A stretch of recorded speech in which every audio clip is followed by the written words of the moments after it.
We live in a world obsessed with conquering the unknown. We map every corner of the earth, light up the darkest nights with neon glare, and convince ourselves that nature has finally been tamed. But if you travel far enough, past the grid lines of modern civilization, you will find places where the old world still holds its breath. Places where the earth remembers who truly rules it. Our story begins with a family leaving the relentless, mechanical hum of the city. They were traveling toward a remote settlement, a tiny cluster of wooden homes, sitting right on the geographic lip of a vast, primeval forest. To the modern mind, a forest is just a collection of wood, soil, and leaves. But to the people who live in its shadow, this forest is a living, breathing entity, a green labyrinth whose name is spoken only when necessary, and always with a lowered head. The family's purpose was ordinary, even joyous. They came to celebrate a wedding, to reconnect with kin, and to immerse themselves in the comforting rituals of rural life. When they arrived, the village embraced them with open arms. There was the smell of wood smoke, the clatter of massive cooking pots, and the effortless warmth of community. Yet, even in the daylight, an unseen weight hung in the air. The father noticed it first. Whenever a laugh grew too loud or a gesture too careless, an elder would gently interject. The advice was always the same, delivered not as a threat, but as an ancient law. Watch your step when the shadow of the trees touches the grass. Do not speak out loud of what you desire. Keep your mind clean. The city dwellers smiled, treating it as colorful folklore. They did not understand that in this borderland, folklore has teeth. The wedding day was a triumph of tradition. From the early morning hours until the sun reached its zenith, the air was thick with the scent of spices, the resonance of celebratory songs, and the shared labor of a dozen families. It was a world built on tangible things, sweat, laughter, handshakes, and shared meals. But human nature is prone to distraction. The daughter, a young girl of 17, was a creature of a different era. While the world around her celebrated the present moment, her eyes were fixed on a small rectangle of glass and light. To her, reality was something to be captured, filtered, and validated by strangers online. She looked past the historical weight of the village, past the weary eyes of the elders, and saw only a backdrop. Throughout the morning, she had gazed at the looming wall of the forest. Where the locals saw danger, she saw an aesthetic. She saw a mystery that could be translated into views, likes, and digital engagement. It looked so ethereal, she whispered to her mother, showing her a framing on her phone camera. We just need to go to the edge. Just a few photos. It will only take 5 minutes. The mother, eager to please her daughter and perhaps seeking a moment of quiet after hours of heavy kitchen work, agreed. They did not seek to violate the forest. They merely wanted to take a piece of its image away with them. They did not know that the forest does not like to be watched. It was 3:15 when the request was brought to the father. The heavy lifting of the day was done. The guests were beginning to drift away, and the air carried the cool, damp promise of rain. The father was tired, his hands stained with the charcoal of the cooking fires. When his wife asked for the keys to their cousin's black automatic scooter, a sudden, inexplicable chill washed over his chest. It wasn't a thought, not even a premonition, just a sudden reluctance to move, a heavy instinct that told him the day should be over. He looked out at the sky. The clouds were gathering, thick and dark, bruising the horizon. "The weather is turning," he said, his voice laced with uncharacteristic gravity. "And the afternoon is dying. Let it rest until tomorrow." But the daughter persisted, her voice bright with youthful impatience. It was a harmless request. A simple ride to the edge of the trees, a few moments of photography, and a quick return before the first drop of rain could fall. Overriding his own silent discomfort, the father relented. He placed the cold metal of the keys into his wife's palm. "Do not step off the path," it warned them, his eyes steady, "and make sure you are back before the call to prayer echoes from the mosque. When the light goes out, that road is not safe." With those words, he watched them pull away. The small scooter vibrated against the dirt road, carrying two souls toward a threshold they were entirely unprepared to cross. 5 o'clock came and went. The rain that had threatened never fell. Instead, the air became perfectly still, suffocatingly dry. The father stood at the edge of the property, his eyes scanning the point where the dirt road dissolved into the green dark. By 6 o'clock, the twilight had bled into a dark, impervious purple. The festive atmosphere of the house had completely withered.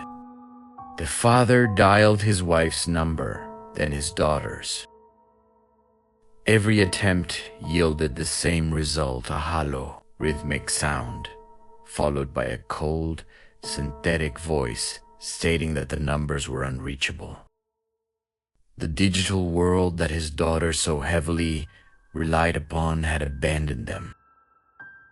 When the father finally spoke, his fears aloud to his older brother, the reaction was instantaneous.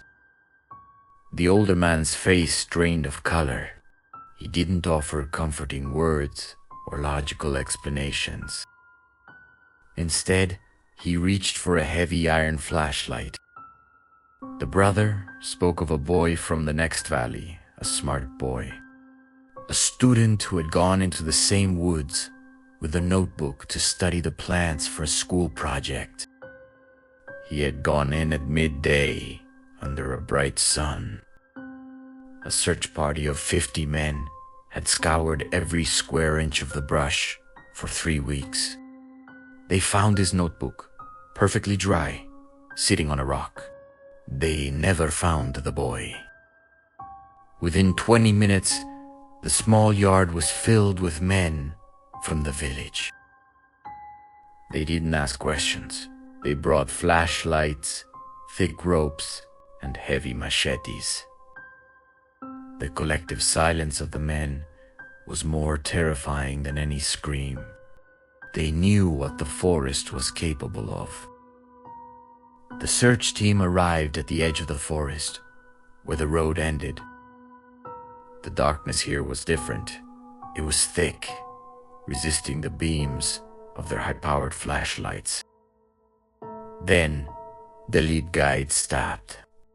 The light of his torch fell upon an object that looked entirely alien in the wilderness. It was the black scooter. It wasn't crashed. It hadn't run out of fuel. It was parked with meticulous care, the stand pushed firmly into the dirt, exactly at the point where the human road ended and the forest path began. The key remained in the ignition, glinting under the flashlight beams. The father rushed forward, touching the vinyl seat, and it was cold. He screamed his wife's name into the darkness, his voice cracking with a primal terror. The men moved past the vehicle, stepping into the dense undergrowth, their blades hacking at the thorny vines. They searched for hours. They tracked the dirt, looked for broken twigs, torn clothing, or footprints. But it was as if the two women had simply ceased to exist. At the moment their feet touched the forest floor, the forest didn't feel empty. It felt crowded, as if 1,000 silent spectators were standing just inches outside the light of the flashlights, watching the humans struggle. By midnight, the exhaustion was total. The village elders called off the search until dawn. To stay in the forest after midnight was to tempt a fate worse than getting lost. The father was dragged back to the village, his spirit broken, leaving the machine behind in the dark. While the village was consumed by the midnight dark, the mother and daughter were living in an entirely different reality. For them, the sun had refused to set. The sky above the canopy remained a warm, eternal and bare, the air smelling faintly of wild honey and damp earth. Their departure from our world had been subtle. While the daughter was adjusting her camera, a sudden rustle occurred in the branches above. A small bird unlike any species documented by science, with plumage as black as obsidian, a stark white band across its chest, and feet the color of burning embers dropped heavily from the leaves. It struck the daughter's shoulder, tumbling into the ferns. It was injured, its small heart beating frantically against its rib cage. Moving with pure compassion, the mother lifted the creature, cradling it in her palms, speaking soft words until its tremors ceased. The bird looked up at them, its eyes wide, clear, and filled with an intelligence that was terrifyingly human. Once its strength returned, it did not fly away into the sky. It hopped deliberately down the path, turning its head as if expecting them to follow. As they prepared to return to their scooter, a voice drifted through the trees. It was a voice of absolute purity, like water falling over smooth stones. It called them by their names. Standing on the narrow path was a woman.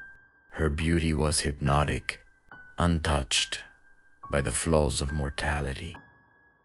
She wore no ancient robes, no mythical attire, just a simple white shirt and a long black skirt. Yet, she stood with the authority of a queen. She smiled, her eyes reflecting the ancient green of the forest. "Thank you," she said softly. "Thank you for kindness to what belongs to me." The mother and daughter followed the woman, convinced they were merely walking a few yards into a clearing. Within moments, they found themselves in a vast, hidden valley. In the center stood a beautiful wooden estate, its timbers, dark and polished, completely surrounded by thousands of rare, glowing wild orchids that hung from the branches like living jewels. Inside, the woman treated them with immense grace, offering them tea that tasted of flowers and memory. But as they sat within her home, the conversation took a darker turn. The woman looked out the window, her expression growing cold. "The world outside is changing," she murmured, her voice vibrating with an ancient sorrow. "Humans come to my borders now, not with reverence, but with arrogance. They want to capture my soul. They want to cut my trees. They want to turn this sanctuary into a playground. They do not know that everything in this forest has a price." She looked at the mother and daughter, her gaze softening. "But you stopped to save a life that could do nothing for you. For that, you are guests, not tres." Sensing the light outside finally beginning to wane, the mother politely asked to leave.